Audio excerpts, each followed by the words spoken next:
المشاهدون الأكارم، سعد الله مساءكم أينما كنتم بكل خير. نشرة الأخبار نقدمها لكم من تلفزيون دولة إريتريا، نستهلها كالعادة بالعناوين.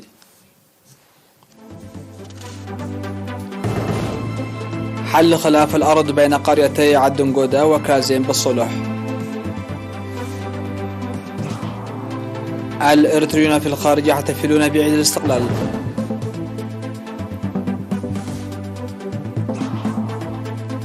إصابة مواطن واحد بفيروس كورونا اليوم. إعادة انتخاب بري رئيسا لبرلمان لبنان للمرة السابعة على التوالي. منظمة الصحة العالمية تشير أن التدخين يقتل 8 ملايين شخص يوميا. وإعصار أغاثا يضرب المكسيك ويدخل التاريخ باعتباره الأقوى على الإطلاق. أهلا بكم إلى تفاصيل النشرة. تم حل خلاف الأرض بين قريتي عدنقودا وكازيم في مديرية سرجعة بالإقليم الأوسط، الذي استمر لأكثر من 100 عام بالصلح بجهود إدارة الإقليم الأوسط ولجان القريتين. وفي مراسيم الصلح التي جرت اليوم الأول من يونيو في قرية كازين، قال حاكم الإقليم الأوسط السيد فسحي حيلم إن مجيء الصلح السلام بين قريتي عدنقودا وكازين في الذكرى 31 للاستقلال له مضمون كبير، داعيا القريتين لتدعيم العملية بالعمل التطبيقي للتطور والنماء. وذكر السيد فسحي بأن لجنة الصلح المعنية للنظر في الخلاف أجرت دراسة دقيقة في الأراضي مثار الخلاف، واضعة في الاعتبار مرسوم الأرض رقم 58 لعام 1994 لحل الخلاف، داعيا الشعب إدراك أن الأرض ملك للحكومة وعليه الحفاظ على حقه في الاستخدام دون بغض وعتاب. وأوضح عضو لجنة الصلح العقيد هبت مريم تسفى مريم في التقرير الذي قدمه أن قريتي عدنقودا وكازين ظلا يرفعان خلافاتهما في محاكم الأنظمة الاستعمارية الإيطالية والإثيوبية في عهدي هيلة سلاسي والدرج لمدة 100 عام، ليستمر الخلاف حتى عام 2021. ونصح شباب القريتين المساهمة الواعية للحفاظ على صلح السلام. وقال مدير مديرية سرجعة سيد كفل مريم قبر مسقل إنه بالرغم من خلاف القريتين فأن سكانهما كانوا يتزاوجون ويتعاونون اجتماعيا بإعلاء الحكمة. وشكر كافة مؤسسات الحكومة والجبهة وخاصة إدارة الإقليم الأوسط لإنهاء الخلاف بالصلح. احتفل الإريتريون في السويد وإيطاليا بذكرى الاستقلال 31 تحت شعار خيارنا المستقل عزتنا. وفي الاحتفال الذي جرى في مدينة ستوكهولم، أوضح القائم بأعمال السفارة الإريتريا في الدول الإسكندنافية السيد يوناس مانا في الكلمة التي ألقاها، أوضح أن سنوات الاستقلال 31 كانت سنوات الدفاع عن السيادة وسنوات الصمود والتصدي ضد العدائيات، ولأننا لم نجانب مبادئنا وخيارنا في كامل مسيرتنا نحتفل باستقلالنا ونحن على انتصار وعزة. واحتفل الإريتريون في المدن السويدية الأخرى ومدن النرويج بعيد الاستقلال بحفاوة كبيرة، كما احتفل آلاف الإريتريين في مدينة روما الإيطالية بعيد الاستقلال بحضور أصدقاء إريتريا الأجانب. وقدم سفير إريتريا في إيطاليا السيد فسحي بطرس في المناسبة توضيحا حول النضالات التي خيضت من أجل الاستقلال والدفاع عن السيادة وراهن الأوضاع. وألقى الأجانب المشاركون في الاحتفال كلمات تضامنية، وبيعت لوحة بالمزاد بقيمة 3300 يورو. كما تم الاحتفال بعيد الاستقلال في مدن إيطاليا الأخرى. تخللت الاحتفالات البرامج الثقافية والفنية والرياضية وكرنفال يعكس مسيرة الاستقلال.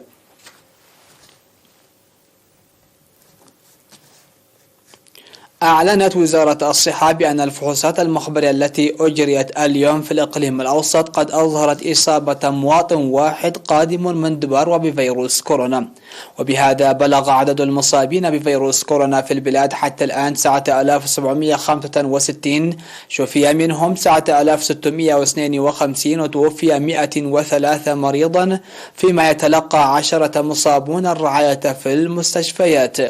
وزارة الصحة الأول من يونيو 2022.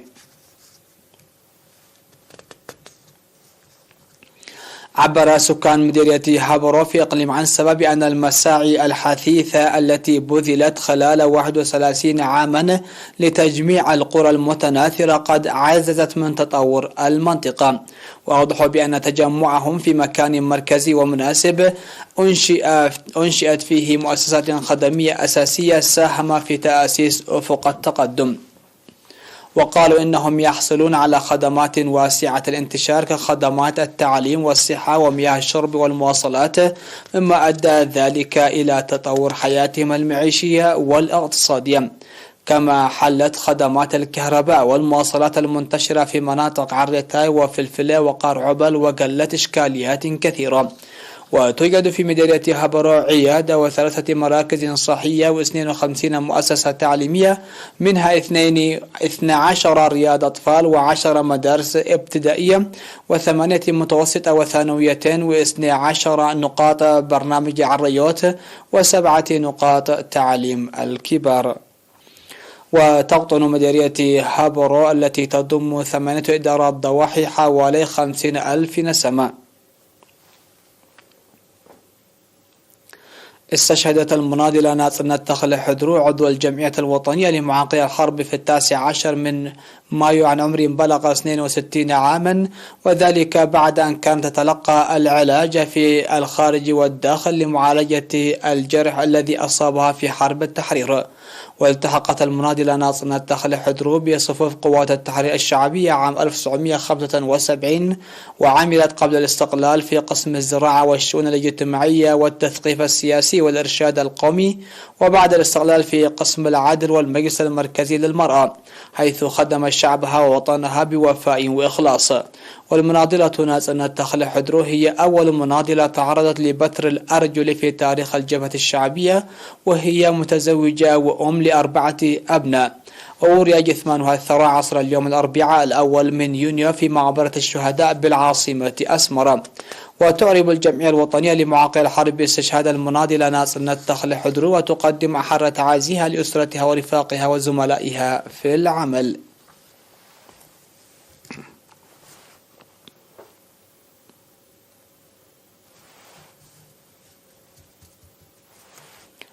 فاصل ومن ثم نعود لنوافيكم بالأنباء على الصعيد العالمي.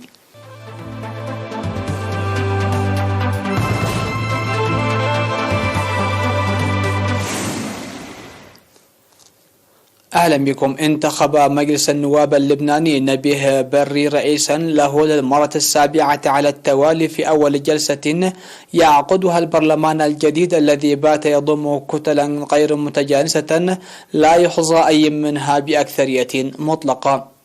ويشغل بري البالغ من العمر 82 عاما رئيس حركة الأمل منصب رئيس المجلس النيابي منذ 1992، وذلك بعد فوزه برئاسة المجلس السابق بأغلبية 98 صوتا، وكان بري المرشح الوحيد لرئاسة البرلمان، وهو المنصب المخصص للطائفة الشيعية وفق النظام السياسي الطائفي في لبنان. ولفتت خلال عملية فرز الأصوات أوراق اعتبرت ملغاة، لكنها حملت تعابير تؤشر إلى اعتراضات واضحة على انتخاب بري حليف حزب الله الثابت، وعلى الوضع القائم في البلاد التي شهدت قبل أكثر من 2 حركة شعبية احتجاجية واسعة ضد الطبقة السياسية انبثق منها في الانتخابات النيابية الأخيرة 13 نائبا مستقلا دخلوا البرلمان في ظاهرة غير مسبوقة.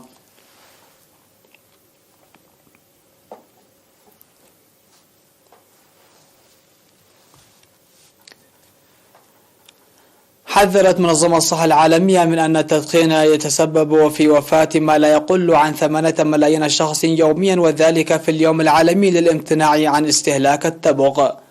وأكد ريدريغر كريش مدير تعزيز الصحة بالمنطقة بالمنظمة أن صناعة التبغ تضر بالبيئة بنفس قدر مخاطر التدخين على حياة البشر. وطبقا لكيريش يتم التخلص من 4.5 تريليون عقب من أعقاب السجائر كل عام في أنهارنا ومحيطاتنا، حيث يلوث كل عقب سجارة حوالي 100 لتر من الماء. لكن الأمل في تقليل الأضرار الصحية البيئية يبقى كبيرا، حيث قالت منظمة الصحة إن حوالي 700 مليون من حوالي 1.3 مليار شخص مدخن في العالم يخططون للإقلاع عن التدخين على الرغم من صعوبة الإقلاع عن إدمانه.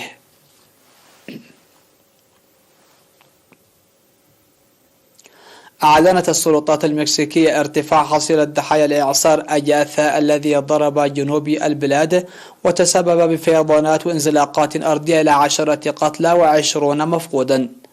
ونقلت قناة فرانس 24 الإخبارية عن أليخاندرو مورات حاكم ولاية أوكساكا قوله إن السلطات المحلية أفادت مبدئيا بسقوط 10 قتلى ولا يزال 20 شخصا في عدد المفقودين معظمهم في الجبال العليا. يذكر أن أجاثا هو أول إعصار لهذا الموسم في شرق المحيط الهادي، وقد ضرب منتجعات سياحية على شواطئ في جنوب غرب المكسيك حاملا رياحا عاتية وأمطارا غزيرة وسيولا. وحذرت الهيئة من أن هطول الأمطار قد يسبب انزلاقات للتربة وارتفاع منسوب الأنهار فضلا عن الفيضانات. وتتعرض المكسيك سنويا للأعاصير المدارية على سواحلها المطلة على المحيطين الهادئ والأطلسي عادة بين شهري مايو ونوفمبر.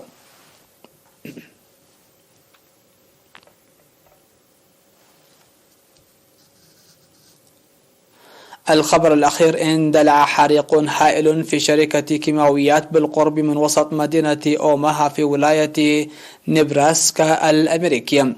وبحسب موقع روسيا اليوم فإن الحريق والدخان كانا شديدين لدرجة أنه تم إجلاء الأشخاص الذين يعيشون في الأحياء المجاورة، إذ تمت رؤية الدخان أسود كثيف يتصاعد من المبنى على بعد أميال. وأظهرت مقاطع فيديو نشرت بمواقع التواصل الاجتماعي ألسنة اللهب الهائلة تتصاعد من المبنى، بينما عمل رجال الإطفاء والمستجيبون الأوائل للسيطرة على الحريق، حيث سمع أصوات انفجارات قادمة من المبنى بسبب احتراق خزانات البروبان والمواد الكيميائية الأخرى. وأوضح مسؤولون بإدارة إطفاء أوماها أن جدران المبنى بدأت في الانهيار، في حين أنه حتى الآن لم ترد أنباء عن وقوع إصابات.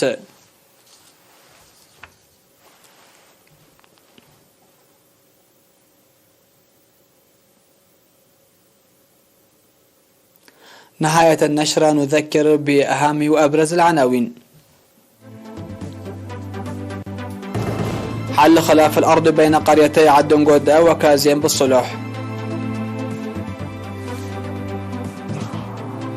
الإريتريون في الخارج يحتفلون بعيد الاستقلال المجيد. إصابة مواطن واحد بفيروس كورونا اليوم.